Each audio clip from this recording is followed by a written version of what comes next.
தமிழக முதலமைச்சர் அவர்கள் திருச்சியில நன்றி உரையாற்றினார். அதுல ஏதாவது தவறு இருக்கா? ஏதாவது மாற்று கருத்து இருக்காண்ணா உங்களுக்கு? தப்பு இருக்குன்னு தெரியல. முத பேசுறாரு, அதனால அது தப்பு இல்லை. முதல்வர் அப்படிங்கிறதுக்காக அவர் பேச்சுல எந்த தப்பும் கிடையாது. எந்த தப்பு கிடையாது.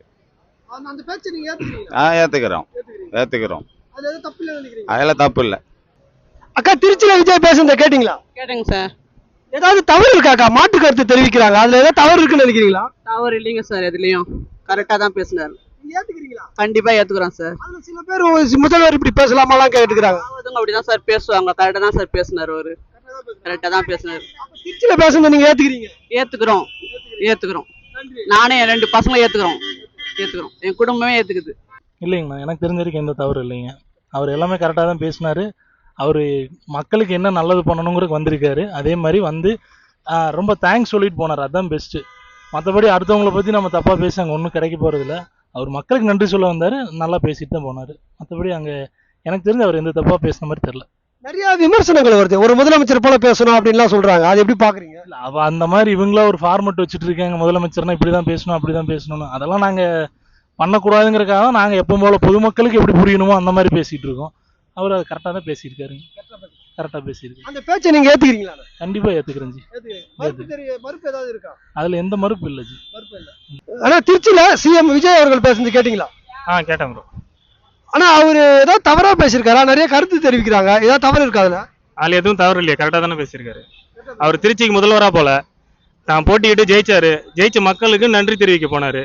நன்றி தெரிவிக்க போனதுல நன்றி தெரிவிச்சுட்டு வந்தாரு. அடுத்து இடைத்தேர்தல் வரப்போகுது, அதில் ஓட்டு போடுங்கன்னு சொல்லி மக்கள்கிட்ட சொல்லிட்டு வந்தாரு. முதலமைச்சரா அவர் போலியாங்க. சில பேர் ஒரு முதலமைச்சர் போல பேசணும் அப்படின்லாம் கருத்து தெரியும். முதல்ல அவர் முதலமைச்சராக போனா தான் முதலமைச்சராக பேசணும். அவர் முதலமைச்சராகவே போகல. அவர் ஒரு தாவேகாவோட தலைவராக போனாரு, எம்எல்ஏ ஜெயிச்சு போனாரு, நன்றி சொல்ல போனாரு. என்னென்ன பேசினாரு? ஏதாவது அதாங்க ஒரு ஜெயிச்ச எம்எல்ஏ என்ன பேசணுமோ அது எல்லாத்தையும் பேசினாரு. கரெக்டாக தான் பேசியிருக்காரு, எதுவும் தப்பா பேசலையே. ஒரு மாசம் தாங்க ஆயிருக்கு. ஒரு மாசம் கூட ஆகல, 20 நாள் ஆயிருக்கு. நல்லா தான் போயிட்டு இருக்கு. எல்லா கவர்மெண்ட் ஆஃபீஸ்லயும் யாரும் லஞ்சம் வாங்கலன்னு எல்லாமே வெளிப்படையா சொல்றாங்க. நல்லா தான் போயிட்டு இருக்கு. பாப்போம், இன்னும் கொஞ்ச நாள் போட்டோம், அதுக்கப்புறம் தான் தெரியும். நீங்க இப்போ அடிபட்டுச்சு ஹாஸ்பிட்டல் போறீங்க, அந்த ஹாஸ்பிட்டல் போனீங்க, 5 வருஷம் ட்ரீட்மெண்ட் எடுத்தீங்க, நல்லாவே இல்லை உங்களுக்கு. அப்போ என்ன பண்ணிட்டீங்க, வேற ஒரு ஹாஸ்பிட்டல் போனீங்க, போயிட்டு அந்த டாக்டர் கிட்ட ட்ரீட்மெண்ட் பாக்குறீங்க, பார்த்து அன்னைக்கே நல்லா ஆயிடுமா? அந்த டாக்டர் கிட்டையும் போயிட்டு அவர் சொல்ற ட்ரீட்மெண்ட்டையும் நீங்க பாப்பீங்கல்ல, பார்த்துட்டு தானே நல்லாவதா இல்லையான்னு நீங்க முடிவு எடுப்பீங்க. நீங்க அதுக்குள்ளேயும் போய் ஹாஸ்பிட்டலுக்கு போன உடனே அன்னிலிருந்தே நீ நல்லா இல்லை, புண்ணு நல்லா இல்லை, ஆறலன்னா எப்படி ஆறும்?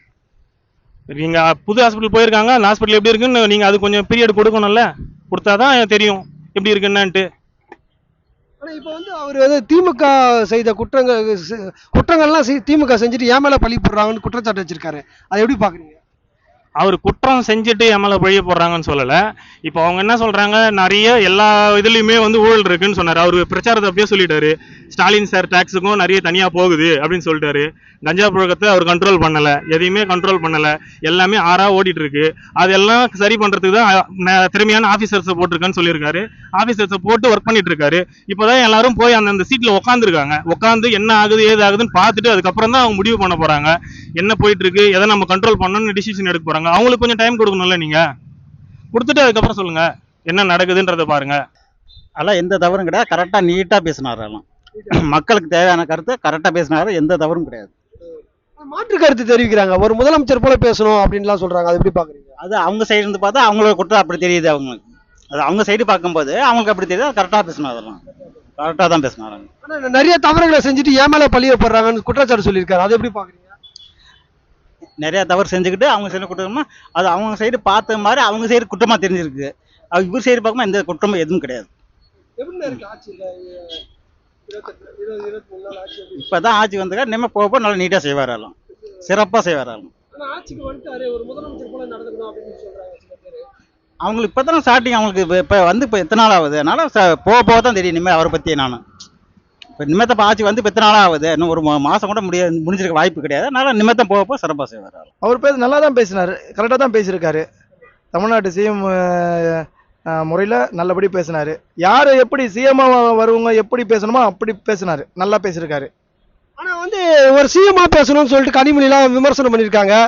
ஒரு முதலமைச்சராக பேசணும் அப்படின்னு சொல்லிட்டு நிறைய பேர் விமர்சனம் பண்ணுறாங்க. அதை எப்படி பார்க்குறீங்க? எதிர்கட்சியாக இருக்கிறவங்க விமர்சனம் பண்ணிட்டு தான் இருப்பாங்க எப்பவுமே.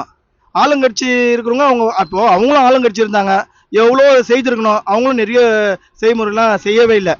வரும்போது இப்பதானே வந்திருக்காரு, வந்த உடனே தான் உடனே செய்துருவாரா? அவங்க 4.5 வருஷம் 5 வருஷம் ஆண்டாங்க. இவங்க வந்த பிறகு 1 மாசம் தான் ஆயிருக்கு, இன்னும் 1 மாசம் முடியல, 1 மாசம் ஆயிருக்குது, இன்னும் போகணும். போக போக தான் என்னென்ன துறைக்கு என்னென்ன விஷயம் என்னென்னலாம் செய்யணும்னு அவர் செய்வாரு. ஒன்றும் பிரச்சனை கிடையாது, நல்லா இருக்குது, சட்ட ஒழுங்கு நல்லா இருக்குது. இப்பெல்லாம் பாருங்க தெளிவா இருக்குது, ஒன்றும் பிரச்சனையே இல்லை, சட்ட ஒழுங்கு நல்லா இருக்குது. இன்னும் ஒரு படிப்படியா தான் செய்வாங்க, ஒன்றும் பிரச்சனை கிடையாது. திமுக எல்லா பழியும் தவறும் செஞ்சுட்டு ஏன் மேல பழி போடுறாங்க அப்படின்னு அந்த கூட்டத்துல பேசியிருக்காரு. அது உண்மை நினைக்கிறீங்க? உண்மைதானே, உண்மைதானே பிரதர். எதிர்கட்சி செய்யற குற்றம் இப்போ அதே மாதிரி தான் இவங்க செய்த குற்றத்தை ஏடிஎம்கே இருக்கும்போது எதிர்கட்சி குற்றம் சாட்டினாங்களே.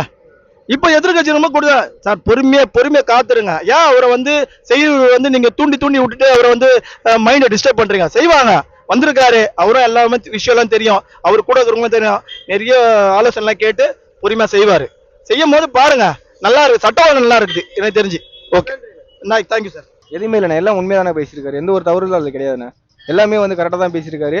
அதை எப்படி சொல்றேன், இது ஒரு புது மாற்றம்மா, வேற எதுவுமே இல்லை, வேற எதுவுமே ஒரு தப்பான ஒரு விஷயத்தையும் எதுவும் சொல்ல, நடந்ததை சொல்லியிருக்காரு, நடக்க போறது சொல்லியிருக்காரு, வேற எதுவும் இல்லை, உண்மை தானே.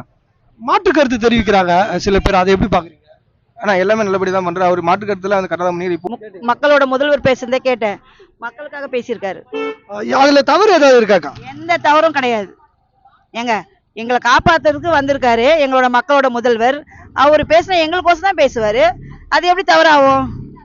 கண்டிப்பா எப்படி தவறாகும் சொல்லுங்க, நீங்களே சொல்லுங்க, எப்படி தவறாகும்? எங்களுக்கு வந்த முதல்வர், எங்க மக்களோட முதல்வர், மக்கள்கிட்ட பேச வந்திருக்காரு, அது எப்படி தவறாகும்? இது உண்மையான விஷயம் இல்ல. சொல்லுங்க, என்ன தவறு பேசுறாரு நீங்க சொல்லுங்க, நான் சொல்றேன் பதில். இல்ல அதுல கனிமொழி சொல்லியிருக்காங்க, ஒரு முதலமைச்சர் போல பேசணும் அப்படின்னு சொல்லியிருக்காங்க. ஏங்க, நாங்க அடி மட்டத்தில இருந்து மக்களோட மக்களா வாழ்ந்து மக்களோட மக்களா இருந்து வந்திருக்கோம்.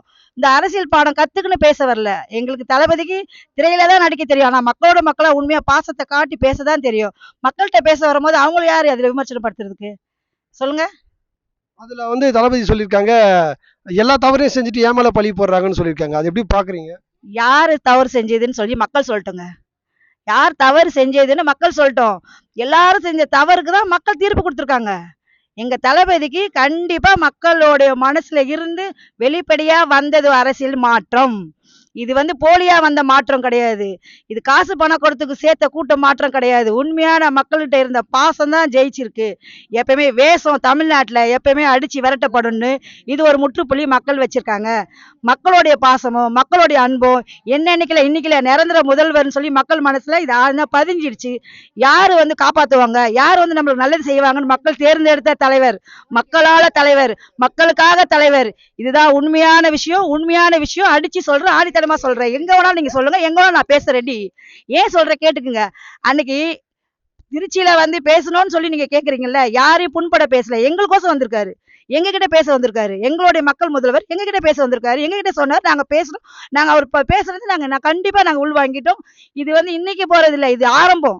ஆரம்பமேக்கே பயப்படுறாங்களே, இன்னும் அதிகமா இருக்கும்போது எப்படி நினைப்பாங்க? யோசிச்சு பாருங்க. மக்களோட முதல்வர் மக்களுக்காக பேச வந்திருக்காரு. இது எப்பவுமே மக்களுக்காக பேசுவார். இது மக்களோட ஆட்சி. அதே மாதிரி மக்களோட முதல்வர், தமிழ்நாட்டு வெற்றி கழகம் மக்களோட முதல்வர். கேட்டேங்க. அதுல ஏதாவது தவறு இருக்காக்கா அந்த பேச்சுல? இல்ல, ஒரு தவறும் கிடையாது. ஆனா விமர்சனம் பண்றாங்க, எப்படி பாக்குறீங்க அதை? அவரு மக்களுக்காக உழைக்கணும்னு வந்திருக்காரு, மக்களுக்காக வாழணும்னு வந்திருக்காரு. அவருடைய வருமானத்தையும் விட்டுட்டு மக்களுக்காக உழைக்கணும்னு வந்திருக்காரு. அவர் பேசுனது எந்த தவறுமே கிடையாது. இதுல என்ன ஒரு விஷயம்னா, அவரு யாருக்குமே எதுக்குமே பயப்படல, எதுக்குமே அவர் அச்சப்படல. மக்கள் மக்கள் மக்கள் அவருடைய மைண்ட் செட்ல தான் ஓடுது. அவர் எந்த ஒரு வார்த்தையும் தவறா எதுவுமே யூஸ் பண்ணல, மக்களுக்காக அவர் வந்திருக்காரு. ஆனா ஒரு முதலமைச்சர் போல பேசணும் அப்படின்னு சொல்லியிருக்காங்க. அது எப்படி பாக்குறீங்க? முதலமைச்சர் போல நல்லா தான் பேசுறாரு. எந்த முதலமைச்சர் மாதிரி இவர் பேசியிருக்காரு நீங்க சொல்றீங்க? யார் இந்த மாதிரி பேசியிருக்காங்க? அந்த இதுல பேசணும், சாதாரண ஆளு போல பேசக்கூடாது. ஏங்க, மக்களோட மக்களா தானங்க அவர் உறவாட வந்திருக்காரு. தான் மக்கள், நான் உங்களுக்கு அப்பாவா இருக்கிறேன், அண்ணாவா இருக்கிறேன், தங்கச்சியா நீங்க எனக்கு தங்கச்சியா இருக்கீங்கன்னு ஒரு அன்போட ஒரு இருக்கிறாரு. மக்களுக்காக ஒரு பணி செய்ய வந்திருக்காரு. நான் சும்மா சைலண்டா டாடா பாய் பாய் ஒன்னும் காட்டிட்டு போலியே, மக்களுக்கு ஒரு உண்மையான உறுதிமொழி கொடுத்ததை நிறைவேற்றின்னு தானே வராரு. ஒவ்வொன்றுமே அவர் சொல்லிட்டு தான் வந்துட்டு இருக்கு. சொன்ன மாதிரி செஞ்சுட்டு வந்திருக்காரு. அவர் சொன்ன மாதிரியே சரக்கு கடைகள்லாம் மூடி இருக்காரு, டாஸ்மாக் கடைகளை மூடி எல்லாருக்குமே நல்லதுதான் பண்ணிட்டு வந்திருக்காரு. மற்றபடி அவர் என்ன பண்ணல. டைம் கொடுங்க, ஒன் பை ஒன்னா தானே பண்ண முடியும். ஒரு 30 நாள் கூட ஆகல, எடுத்ததுமே அவரை பத்தி விமர்சனம் பண்ணிட்டு இருக்காங்க. அவர் முதலமைச்சரா பேசவே இல்லைன்றாங்க. அவர் எந்த விதத்துல அவர் முதலமைச்சரா பேசாம இருக்கிறாரு? அவர் எல்லாத்துலயுமே அவர் கரெக்டா பேசுறாரு, கரெக்டா தான் நடந்துக்கிறாரு, உண்மையை உடைச்சு பேசுறாரு. மக்களுக்காக அவர் உண்மையை உடைச்சு பேசுறாரு, ஃபேக்டா இருக்கிறாரு. அதுல ஏதாவது தவறு இருக்காக்கா? நிறைய விமர்சனம் வருது. தவறுலாம் எதுவுமே இல்லை. அவர் பேசுனதெல்லாம் உண்மை. உங்களுக்காக வந்திருக்கிறேன், உங்களுக்காக உழைக்க வந்திருக்கிறேன், உங்களுக்காக செய்ய வந்திருக்கிறேன், நான் செய்வேன் அப்படின்னு சொன்னாரு. அவர் முதல்வராக பேசுனது எனக்கு ரொம்ப விருப்பம், மக்களுக்கு விருப்பம். நாங்கள் எல்லாம் தேர்ந்தெடுத்தோம் அவரை. அவர் வந்தது எங்களுக்கு ரொம்ப நன்றி, கோடி கோடி நன்றி. எங்களுக்கு தெரிவிச்சாரு, என்ன பார்ப்பாரு, நாட்டு நல்லா காப்பாரு, எங்களுக்கு நம்பிக்கை, சொன்னதெல்லாம் செய்வாரு, எங்களுக்கு உறுதி. கேட்டோம் சார். எப்படி இருந்தது பேச்சு? சரி, தளபதி மற்ற இடத்துல பேசினதை விட இந்த இடத்துல பேசினது கொஞ்சம் ஃபயராக தான் இருந்தது. நல்லா தான் இருந்தது, தெளிவாக தான் பேசினாரு. அவரோட மைண்டு கரெக்டான இதில் செட் பண்ணி தான் பேசினாரு. அதுல ஏதாவது தவறு இருந்ததா? இல்லை, எங்களுக்கு ஒன்றும் தவறு இருந்த மாதிரி தெரியல சார். அதாவது தப்பாக நினைக்கிறாங்க அப்படின்னா அது தப்பாக தான் தெரியும். இல்ல ஒரு முதலமைச்சர் போல பேசணும் அப்படின்னு சொல்லிட்டு கனிமொழி எல்லாம் விமர்சிக்கிறாங்க. அது எப்படி பாக்குறீங்க? அவங்க எப்படி சார் பேசுறாங்க? அவங்க ஒரு எம்பி மாதிரி பேசுறாங்களா? முதலமைச்சர் மாதிரி பேசாம அவர் எப்படி சார் பேசுறாரு? அவங்க மஸ்ட் எம்பி மாதிரி அவங்க பேசுறாங்களா? அவங்க என்ன தவறா பேசுறதுக்கு என்ன சார் இருக்கு? ஒண்ணுமே கிடையாது. என்ன தவறா என்ன பேசியிருக்காங்க? ஏதாவது ஒரு வார்த்தையை சொல்லுங்க. நீங்க கேக்குறீங்க, ஆல்ரெடி வந்து உங்களுக்கு கேள்வி வந்துதான் நீங்க எங்களை கேக்குறீங்க. என்ன தவறா பேசியிருக்காங்கன்னு சொல்லுங்க, அதுக்கான பதிலை நாங்க கொடுக்குறோம். நீங்க சொல்லுங்க, கனிமொழி பேசியிருக்காங்க, அது எப்படி பாக்குறீங்க? சார், அவங்க வந்து எதிர்க்கட்சின்ற முறையில் அவங்க விமர்சனம் பண்ணுறாங்க. ஆர் ராசா பேட்டி கொடுத்தாரு, அதனால அவங்க வந்து அதை தப்பாக சித்தரிக்கணும்னு முடிவு பண்ணி பேசுகிறாங்க. ஏற்கனவே தளபதி மேலே நிறைய களங்கங்கள் இருக்குது. அது வந்து திமுக கட்சி ஏற்படுத்தினது மட்டும்தான். அது நிறைய வெளிக்கொண்டு வந்துட்டு தான் இருக்காங்க. மக்கள் விழிப்புணர்வோடு தான் இருக்காங்க. நடக்கிற சின்ன சின்ன விஷயமா இருக்கட்டும், எந்த விஷயமா இருந்தாலும் தளபதிக்கு ஆப்போசிட்டாக திமுக காரவங்க தான் செயல்படுறாங்க அப்படின்றதுல மக்கள் தெளிவாக இருக்காங்க. அதுல வந்து எந்த மாற்றமும் கிடையாது.